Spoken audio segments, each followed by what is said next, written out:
ఉండవల్లి దగ్గర హెలీపోర్ట్ ఏర్పాటు చేస్తారట. ఎందుకంటే రాజధాని ప్రాంతానికి విపరీతంగా విఐపీలు వస్తారు కాబట్టి ఆ వచ్చేటటువంటి విఐపీలకి అక్కడ విమానాశ్రయంతో పాటు వాళ్ళకి హెలికాప్టర్లు కూడా పెట్టుకోవడానికట.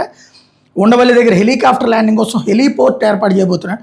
దేశంలో మొదటి ఉపగ్రహ ఆధారిత private point in space instrument approach procedure విధానంలో దీన్ని నిర్వహించేందుకు రాష్ట్ర విమానాశ్రయాల అభివృద్ధి సంస్థ పంపిన ప్రతిపాదన కేంద్రం ఆమోదించింది.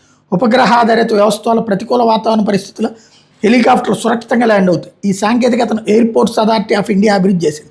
డీజీసీ ఆమోదం లభించింది. ఉండవల్లి హెలిపోర్ట్లో కనీసం 4 హెలికాప్టర్లు నిలిపేందుకు వీలుగా పార్కింగ్ బేలు నిర్మించాలని ప్రతిపాదించారు. దీనికి 5 కోట్ల దాకా ఖర్చు అవుతుందని అంచనా. రాష్ట్రంలో ప్రతి జిల్లాలో హెలిపోర్ట్లు అభివృద్ధి చేయాలని ప్రభుత్వ ఆలోచన.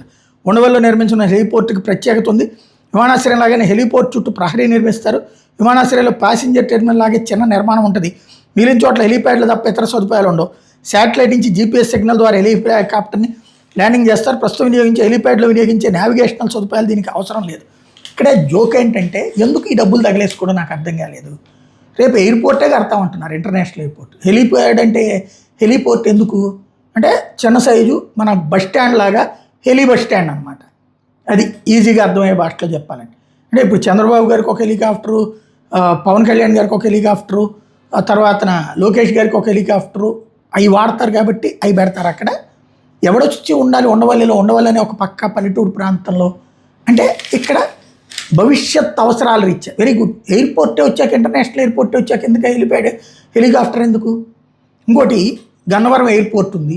అది ఏమన్నా 100 కిలోమీటర్ల దూరం ఉందా? ఉండవల్లి దగ్గర నుంచి 30 కిలోమీటర్ల దూరం ఉంటుంది, 25-30 కిలోమీటర్లు. మరి ఇక్కడ హెలిపోర్ట్ ఏర్పాటు చేయడం అనేటటువంటిది ఎవరికోసం? ఇదే జగన్ చేస్తుంటే దుబారాలో అత్యధికమని రాసేవాడు.